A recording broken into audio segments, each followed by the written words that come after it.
Él es Julian Assange, el hombre que provocó la mayor filtración de la historia durante 2010.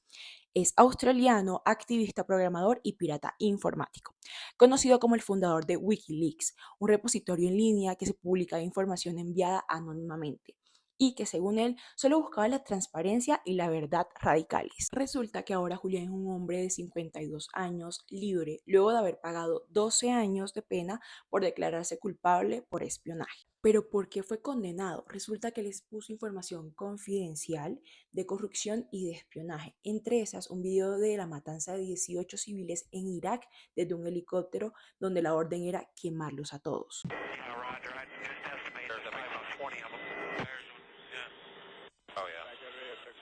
Otro caso fue la publicación de documentos del analista Bradley Manning, conocido ahora como Chelsea Manning, donde se mostraba que Estados Unidos había matado civiles en Afganistán. También se reveló el número real de los asesinados en la guerra de Irak, que eran de 66.000, más de lo dicho en ese momento.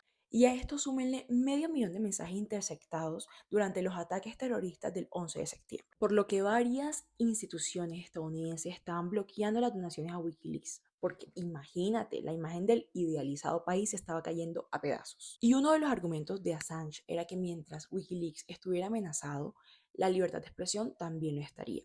Pero el punto es que fue acusado de 18 cargos por conspiración, por recibir, obtener, divulgar información nacional y aparte de eso por intrusión informática. Pero vamos a lo realmente importante. ¿Fue justo pagar este precio por contar la verdad? No lo sé.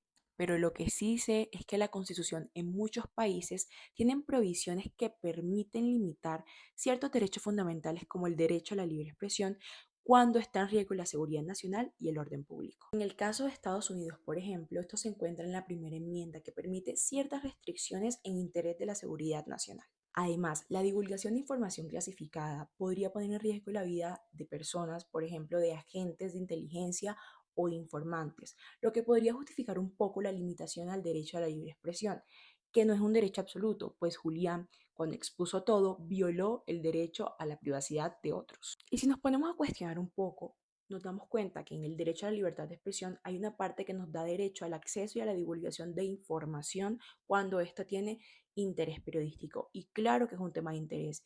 Y además que es de un país que es potencia mundial.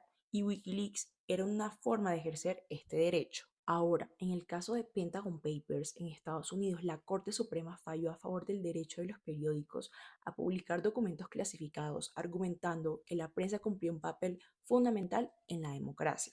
¿Por qué no pasó esto con Wikileaks? ¿Será porque solamente era un repositorio en línea y anónimo y no hacía parte de la prensa?